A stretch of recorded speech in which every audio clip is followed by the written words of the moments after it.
Welcome to Do What Matters Most. This is the first episode in the series Parent Leadership for 21st Century Children. The parenting ideas we've traditionally believed in might not be as effective anymore because our children are facing some situations we've not experienced and are therefore vulnerable to influence we do not want. In this episode, listen to a review of several different types of parents and also learn what is needed for parenting today. Visit mattersmostmedia.org to find more about the podcast and firstanswers.com to find tons of relationship resources. This is the first episode in a multi-episode series about parent leadership. It's called Parent Leadership to make a distinction between the traditional form of parenting that we can read about.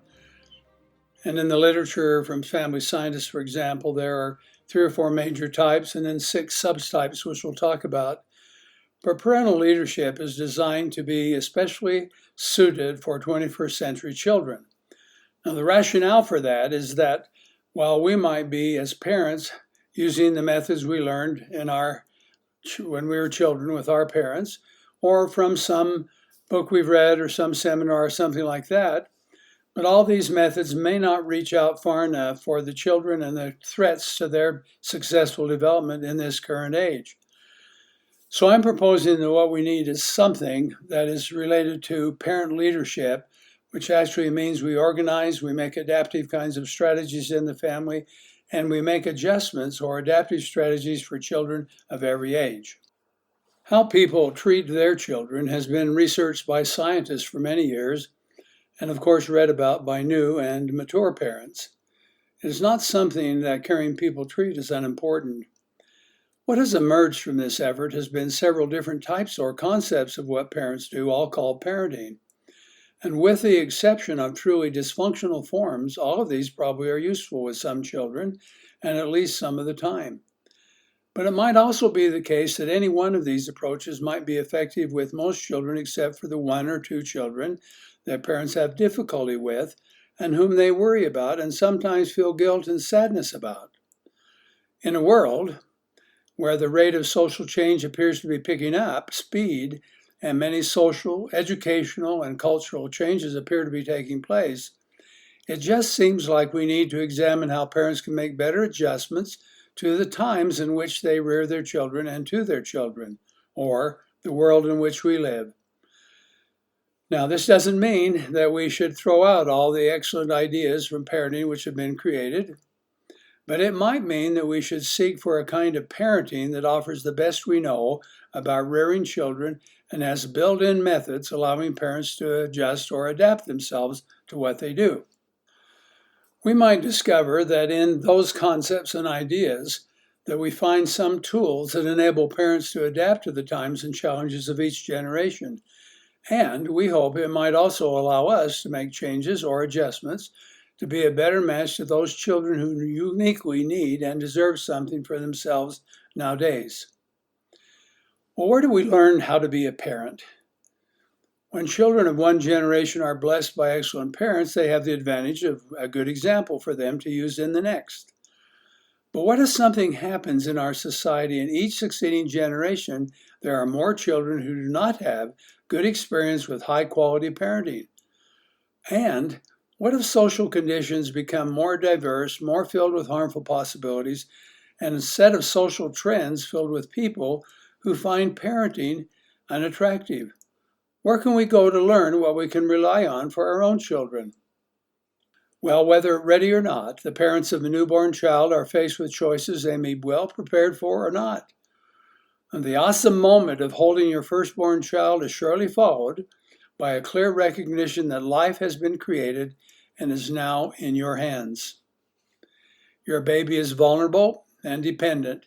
He or she is also intelligent, organized, poised to unfold in a future created by a combination of experience and genetic potential.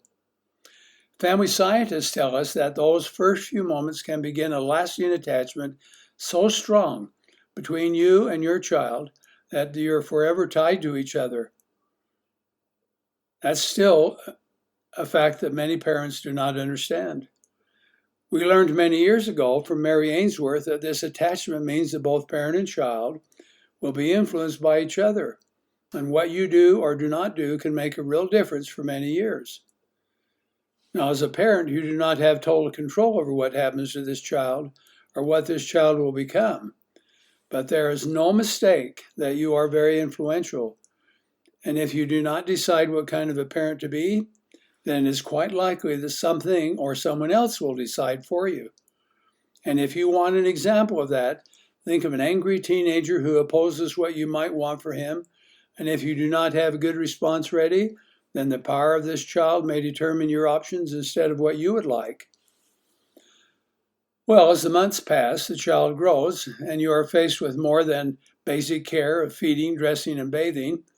And soon, you are faced with getting this child to follow your instructions, comply with your rules, understand and accept the ideas you teach, and come to value at least some of what you value and believe.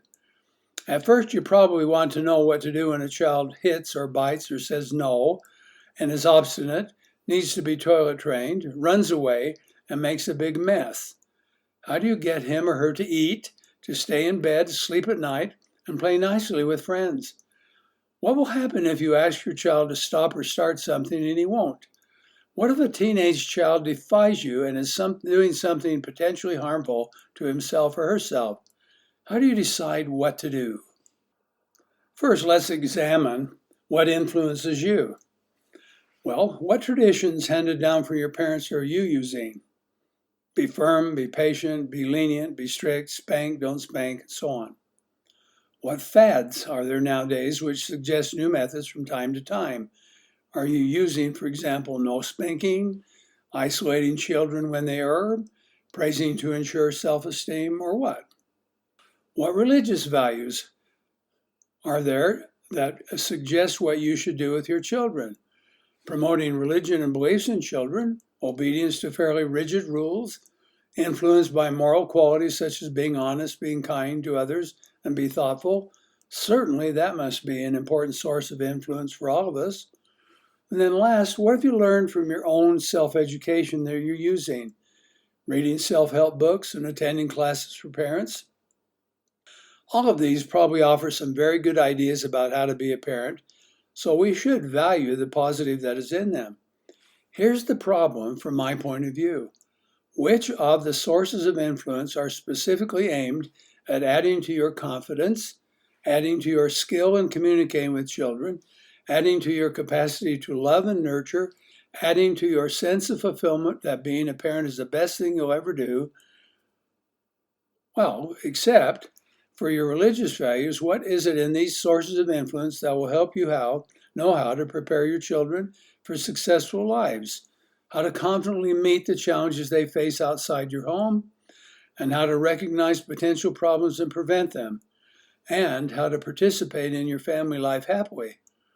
Now, if your parenting methods do all this, then you are blessed indeed, and you might only want to see if this episode will add an idea or two. If not, then consider the following. These seem like good sources for any parent except for one thing, in my opinion. What if the ideas, feelings, and actions we retain from our parents, fads, religion, and education, and the way we think about children at the time we become parents, do not appear to be sufficient for what we and our children face in our time? As examples, 21st century parents are facing COVID-19 and the impact on the family. Parents are reading about becoming more aware of children who are depressed or highly anxious, and these conditions interfere with children's lives. One CDC survey indicated that 60% of the teenage girls in America confess to having deep depressive episodes.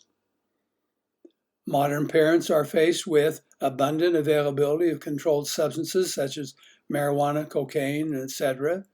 Modern parents are also parents of children who are faced with social media, which consumes children's time, makes sex and pornography openly available, where use affects their mental growth, and which the research is just beginning to show the real threats of.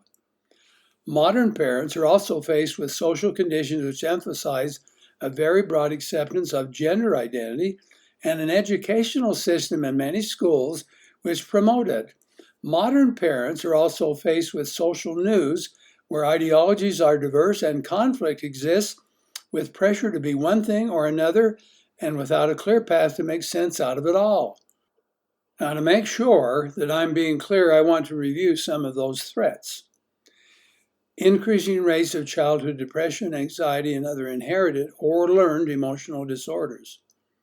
Availability of controlled substance and some social pressures to participate. Social media so prevalent and massive it overloads children.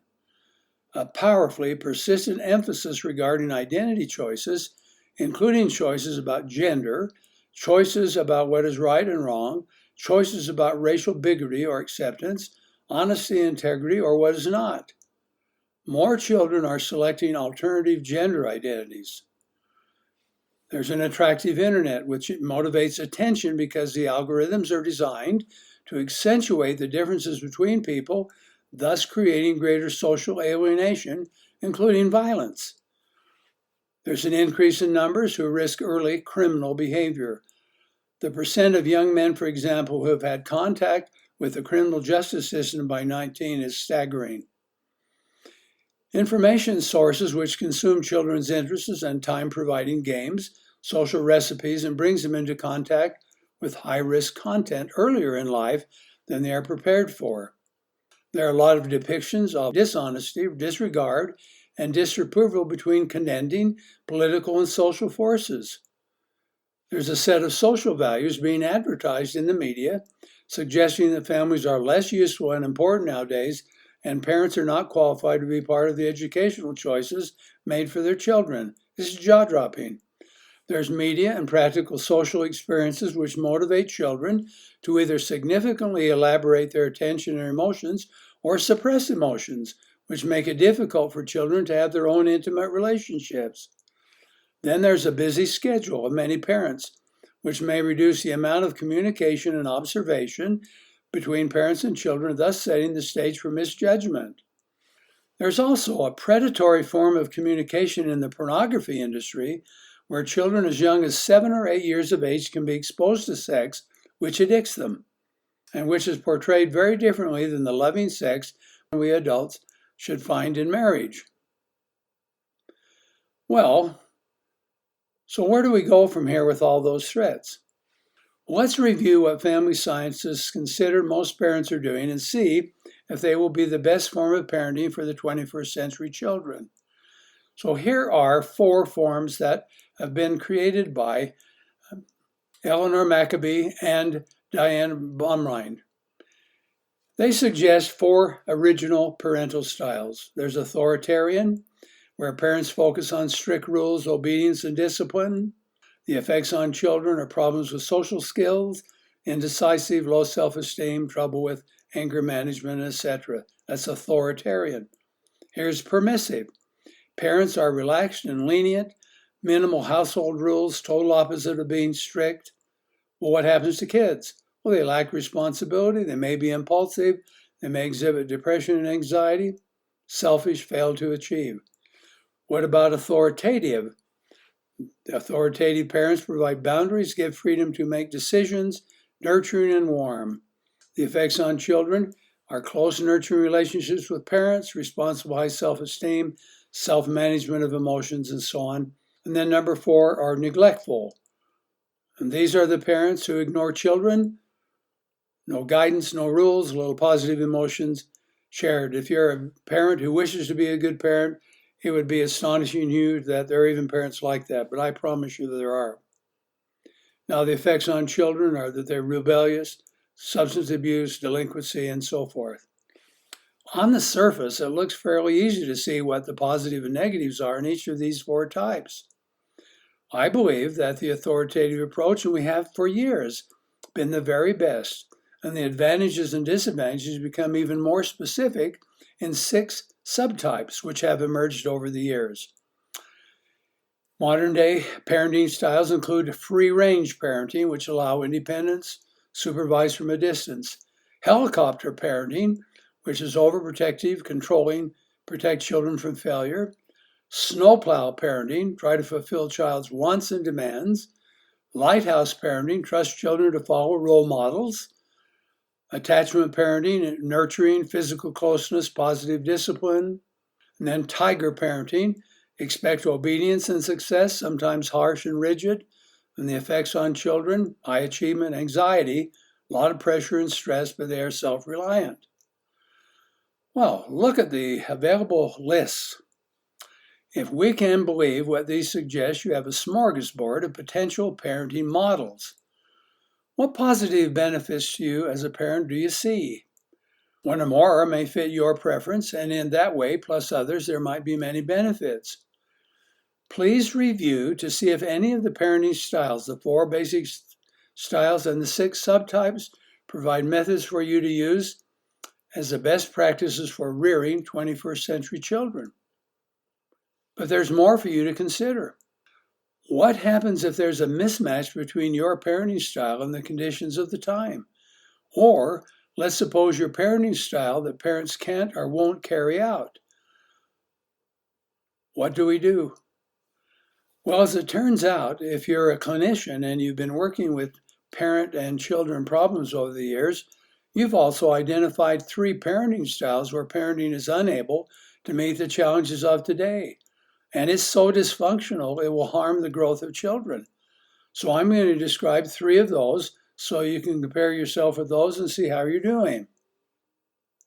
First, there's the peripheral rejecting parent. Parents have power, and some parents want to keep power and do so by preventing others from using it. You can, of course, choose to do little or nothing with your power. That's a peripheral rejecting parent. You might have chemical or emotional problems yourself. You may not know what to do, or you may fear doing the wrong thing. You may avoid the responsibilities of parenting imply and spend your time doing other things. There are many who have followed this path, by choice or by circumstance, forced on them, and have given permissiveness and neglect and rejection full meaning. Well, do you have a busy lifestyle? Do you lack knowledge? Are you erratic and inconsistent in providing care for children? Do you often feel unappreciated by others? Do you feel loving feelings for children, but often feel afraid to be open about it? In the face of hard decisions, do you often choose to delay or do nothing?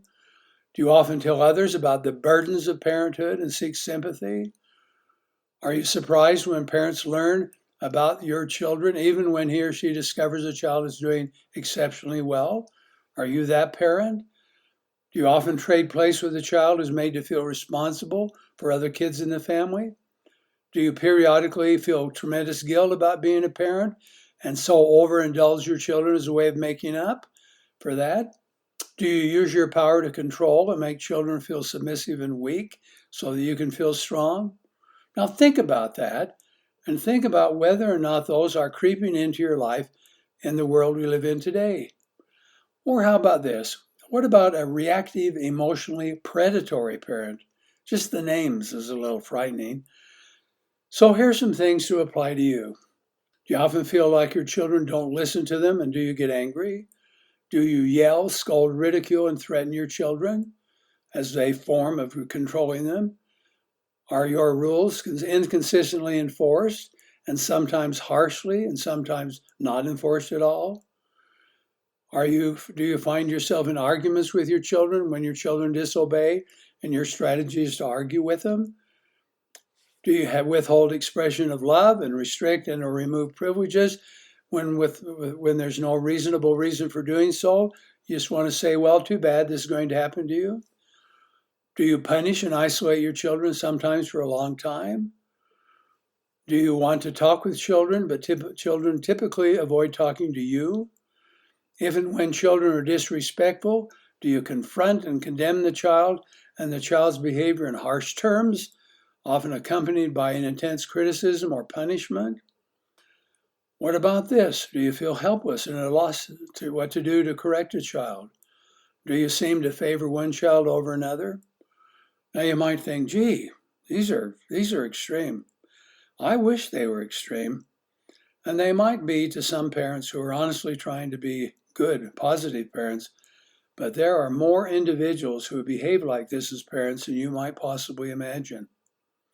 Then the last, a bad form of parenting, is somebody who's an emotionally distant manager. So these individuals, they consistently believe there's a need and therefore focus more on being in control. You excessively remind children, pointedly remind them and criticize them for not doing what they should. As a parent, you often attend children's activities, but quite often you're there to impress other adults. You might overschedule your own time, are not good managers of time, and complain about children's use of time. Do you have one or more children who defy or resist complying with what you ask, and then you apply pressure by passively delaying or actively withdrawing from your children? Do you give short and long lectures to your children, which guilt them or condemn them? Do you search for consequences to impose and often run out of any that work well? And then do you feel a lot of anxiety and distress over their children's conduct? Is it often the case that children feel so uncomfortable that they hardly want to be around you? Now, do you often use threats of punishment and create rigid rules as an attempt to get compliance? Whew, look at all these negative possibilities that exist. Is there something that's positive you can look toward and feel good about? Well, I think there is. In fact, I'm going to introduce a form of parenting called parenting leadership because it brings to bear concepts of good leadership as applied to growing of children. And here's the criteria for it. This leadership program of parenting will help you match what you do to individual children. It will help you move or adjust your leadership to maturing children. And it'll help you adjust what goes on into your families so that you can use your families more effectively. This form of leadership will help you correct for bad conditions in your children's social world and community. That is, it will prevent your children from getting involved in the predatory things that exist for them. And it will help you know how to adapt your parental example so that you can continually promote children's growth. Now you might think, gee, how can you come up with something that's cool and why hasn't it been discussed before? Well, I will tell you, in my opinion, why that is. I've had the great privilege of teaching in a university setting about child development for many years. I've also had the great privilege of working in a clinical setting dealing with parents and children who have parent and child relationship problems or child problems. I have asked a lot of parents, some who are successful and some are not, what they do that they believe makes them really successful, and I've collected a lot of information that I want to share with you. And that's why I'm going to call this Parent Leadership. Now this concludes this episode. In the subsequent episodes, I'm going to show you how to implement this form of parenting leadership, hoping that it will help you feel more confident and satisfied and will help you help your children be more successful. Thank you for listening to this episode of Do What Matters Most, which is sponsored by FirstAnswers.com, where you can find new tools for families and parents of 21st century kids with a focus on emotional self-reliance. Visit FirstAnswers.com to sign up for a free newsletter. Find Do What Matters Most on Facebook and our website, mattersmostmedia.org, where you can ask Dr. Scoresby your own questions. Remember to subscribe to stay up to date with new episodes. Give us a rating and write a review on the podcast app or Google Podcasts and let us know what you think about Do What Matters Most.